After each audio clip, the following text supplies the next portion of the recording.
নমস্কাৰ স্বাগতম আপোনাক আন এটা ভিডিঅ'লৈ এইটো মোৰ নেক্সট ব্লগ হয় আৰু এইটো এটা ৰেচিপি ব্লগ হয় তো ইয়াতে আপোনাক মই ৰেচিপি এটা শিকাম সিম্পল ৰেচিপি হয় ঘৰত থকা ইনগ্ৰেডিয়েন্টছ দি বনাব পাৰিব বেছি হাবি জাবি নাই বহুত বেছি মছলা বা বাহিৰা তেনেকুৱা একো বস্তু নালাগে সিম্পল আৰু এইটো ঝটপট হৈ যোৱা ৰেচিপি আৰু টেষ্টিও হয় এইটো নৰ্থ ইণ্ডিয়ান ৰেচিপি হয় তো বেঙেনাৰ ভৰ্তা বুলি কয় মানে আমাৰ যোনটো সিম্পল ভাষাত বেঙেনা পিটিকা সেইটো এটা বেঙেনা ভৰ্তা বুলি কয় আৰু এইটো খালি সিহঁতে টুইষ্ট এটা দিয়ে কি সিহঁতে ফ্ৰাই কৰে মানে হেফালৰ মানুহবোৰে আৰু আমি ফ্ৰাই নকৰোঁ পুৰি পিটিকি খাওঁ তো ইনগ্ৰেডিয়েন্টছ দেখিছে আপুনি এইখিনি দুজন মানুহৰ কাৰণে এনাফ আৰু তো প্ৰথমতে আপুনি বেঙেনাটো পুৰি ল'ব পুৰি লোৱাৰ পিছত ইনগ্ৰেডিয়েন্টছবোৰ এনেকৈ কাটি মেলি ধুই মেলি চবখিনি ৰেডি কৰি ল'ব তাৰপিছত কেৰাহীত তেল 2 চামুচমান দি পিঁয়াজখিনি ফ্ৰাই কৰিব ফ্ৰাই তেল ৰঙচুৱালৈ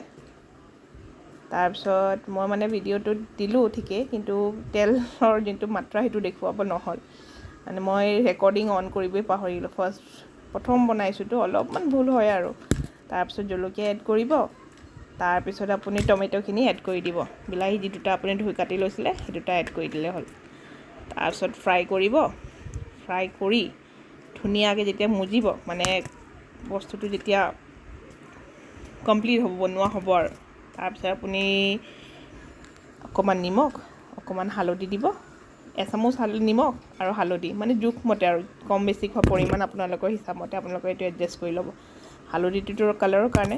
বেলেগ একো মছলা নালাগে ইয়াত ইমানেই চিম্পল ৰেচিপি তাৰপিছত আপুনি যেতিয়া ফ্ৰাই কৰা হ'ব তাৰপিছত অকণমান পিছত এইখিনি ঢাকি থৈ দিলে হ'ল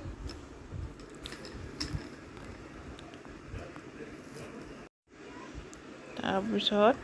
আমি এতিয়া যেতিয়া ফ্ৰাই কৰা হ'ল ঢাকনি দিলোঁ ঢাকনি দিয়াৰ পিছত আমি ৱেইট কৰিম ৱেইট মানে সিমানো নহয় বাছ মুজি যোৱালৈ বস্তুটো ফ্ৰাই হৈছে বুলি আমি দেখিলেও গম পাম আৰু আপুনি ভিডিঅ'ত চাই লওক কিমানখিনি ফ্ৰাই হ'ব লাগে তাৰপিছত মেইন ইনগ্ৰেডিয়েণ্ট বেঙেনাখিনি যিটো পুৰি লৈছিলোঁ আপুনি পিটিকি ল'ব পিটিকি লৈ সেইখিনি মিক্স কৰি দিব তাৰপিছত ফ্ৰাই কৰিব ধুনীয়াকৈ ফ্ৰাই কৰিব দেই মচমচীয়া লাগে মানে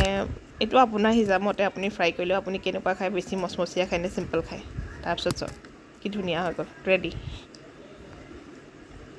তাৰপিছত আপুনি যদি টেষ্টটো বঢ়াব লাগে ঘি বা বাটাৰ এচামুচ দি দিব মই ঘি প্ৰিফাৰ কৰোঁ কাৰণ মই ঘি খাই ভাল পাওঁ তো মই ঘি অকণমান দিছোঁ আৰু তাৰপিছত এইখিনি আকৌ মিলুৱাই লৈছোঁ মিলুৱাই লৈ পিনে আকৌ অকণমান ঢাকি দিলোঁ মানে ঘিটো যে দিছোঁ ফ্লেভাৰ্ছটো ভালকৈ সোমাই যাওক আৰু তাৰপিছত টেন